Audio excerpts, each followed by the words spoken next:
Hello കൂട്ടുകാരെ, welcome to our YouTube channel. നമുക്കിന്ന് നമ്മുടെ വീട്ടിലുള്ള സാധനങ്ങളൊക്കെ വെച്ച് എങ്ങനെ ഒരു ടേസ്റ്റി ഗുലാബ് ജാമുൻ ഉണ്ടാക്കാമെന്ന് നോക്കാം. നിങ്ങളുടെ കയ്യിൽ ഏത് ബിസ്ക്കറ്റാണോ ഉള്ളത് അത് നിങ്ങൾക്ക് എടുക്കാം. ബിസ്ക്കറ്റൊക്കെ മിക്സിയുടെ ജാറിലിട്ട് നല്ലതുപോലെ ഒന്ന് പൊടിച്ചെടുക്കണം. കുട്ടികൾക്കൊക്കെ ഒരുപാട് ഇഷ്ടപ്പെടുന്ന ഒരു റെസിപ്പിയാണ്. അവസാനം വരെ കാണാൻ മറക്കല്ലേ. നമ്മളിതിൽ ബേക്കിംഗ് പൗഡറോ സോഡാപ്പൊടിയോ ഒന്നും ചേർക്കുന്നില്ല. പൊടിച്ചെടുത്ത ശേഷം നിങ്ങളുടെ കയ്യിൽ ഉണ്ടെങ്കിൽ കുറച്ച് പാൽപ്പൊടി ചേർക്കുക. 10 രൂപയുടെ പാക്കറ്റ് മേടിക്കാൻ കിട്ടും. അത് ചേർത്ത് പാലൊഴിച്ച് നന്നായി ഒന്ന് കുഴച്ചെടുക്കുക. പാൽ കുറേശ്ശെ കുറേശ്ശെ ഒഴിച്ച് വേണം നമ്മൾ കുഴച്ചെടുക്കാൻ. ഒരു ചപ്പാത്തിയുടെ പരുവത്തിൽ വേണം ഇത് കുഴച്ചെടുക്കാൻ. ഒരുപാട് അങ്ങ് ലൂസായി പോവുകയും ചെയ്യരുത്, ഒരുപാട് ടൈറ്റ് ആവുകയും ചെയ്യരുത്. അതവിടെ കുഴച്ച് മാറ്റി വെച്ച ശേഷം ഒരു പാത്രം അടുപ്പത്ത് വെച്ച് അതിലൊരു 3/4 കപ്പ് പഞ്ചസാരയും അതിന് 1 കപ്പ് വെള്ളവും ചേർത്ത് ഒരു 2-3 ഏലക്കയും കയ്യിലുണ്ടെങ്കിൽ കുറച്ച് കുങ്കുമപ്പൂവും കൂടെ ചേർത്ത് അതൊന്ന് തിളപ്പിക്കാൻ വെക്കുക.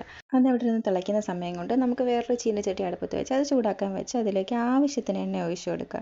നമ്മൾ നേരത്തെ കുഴച്ച് വെച്ചിരിക്കുന്ന മാവ് ചെറിയ ബോൾസ് ആയിട്ട് ഉരുട്ടിയെടുത്ത് എണ്ണ ചൂടായി വരുമ്പോഴേക്കും ഓരോന്നായിട്ട് ആ എണ്ണയിലോട്ടിട്ട് ഒന്ന് വറുത്തെടുക്കുക. ഒരുപാട് ഡീപ്പ് ഫ്രൈ ചെയ്യേണ്ട. ഒരു ബ്രൗൺ കളർ ആകുമ്പോഴത്തേക്ക് അത് വറുത്ത് മാറ്റിയതൊക്കെ നമ്മൾ നേരത്തെ പഞ്ചസാര പാനി കാച്ചി വെച്ചിരിക്കുന്ന പാത്രത്തിലേക്ക് ഓരോന്നായിട്ട് ഇട്ട് കൊടുത്ത് ഒരുപാട് ബോയിൽ ചെയ്യേണ്ട. ഒന്ന് തിളപ്പിച്ചതിന് ശേഷം തീ ഓഫ് ചെയ്ത് ഒരു മണിക്കൂർ അല്ലെങ്കിൽ 2 മണിക്കൂർ ഒന്ന് റെസ്റ്റ് ചെയ്യാൻ വെക്കുക. അപ്പോഴത്തേക്ക് ആ ബോൾസിലൊക്കെ മധുരം നന്നായിട്ട് പിടിച്ചത് സെറ്റായിട്ടുണ്ടാവും.